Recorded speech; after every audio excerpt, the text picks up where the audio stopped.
సూర్యాపేట పట్టణ tent house association కమిటీని గురువారం సూర్యాపేట జిల్లా కేంద్రంలోని స్థానిక పబ్లిక్ క్లబ్లో ఏకగ్రీవంగా ఎన్నుకున్నారు. ఈ సందర్భంగా పట్టణంలోని టెంట్ హౌస్ వ్యాపారులు సమావేశమై నూతన పట్టణ కమిటీని ఏకగ్రీవంగా ఎన్నుకున్నారు. సూర్యాపేట పట్టణ టెంట్ హౌస్ అసోసియేషన్ కమిటీ అధ్యక్షులుగా యాపాల వెంకటరెడ్డి నియమించబడ్డారు. సూర్యాపేట పట్టణ టెంట్ హౌస్ అసోసియేషన్ కమిటీని గురువారం సూర్యాపేట జిల్లా కేంద్రంలోని స్థానిక పబ్లిక్ క్లబ్ ఏకగ్రీవంగా ఎన్నుకున్నారు.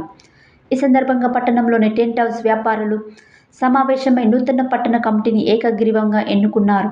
సూర్యాపేట పట్టణ టెంట్ హౌస్ అసోసియేషన్ కమిటీ అధ్యక్షులుగా యాపాల వెంకటరెడ్డి, ఉపాధ్యక్షులుగా పోలగాని కృష్ణ, ప్రధాన కార్యదర్శిగా సయ్యద్ బిన్ అలూద్, సహాయ కార్యదర్శిగా గోనె సందీప్, అదనపు కార్యదర్శిగా పిడమర్తి శంకర్, కోశాధికారిగా మిడ్సినమెట్ల మురళి ఎన్నికైనారు. ఈ సందర్భంగా అధ్యక్షులు యాపాల వెంకటరెడ్డి మాట్లాడుతూ ప్రతి సభ్యులు అసోసియేషన్ సభ్యత్వం తీసుకోవాలని అన్నారు. యూనియన్ నిర్ణయించిన ధరల వసూలు చేయాలని అన్నారు. యూనియన్ తరపున సామాజిక సేవా కార్యక్రమాలు నిర్వహించాలని తీర్మానం చేశారని తెలిపారు.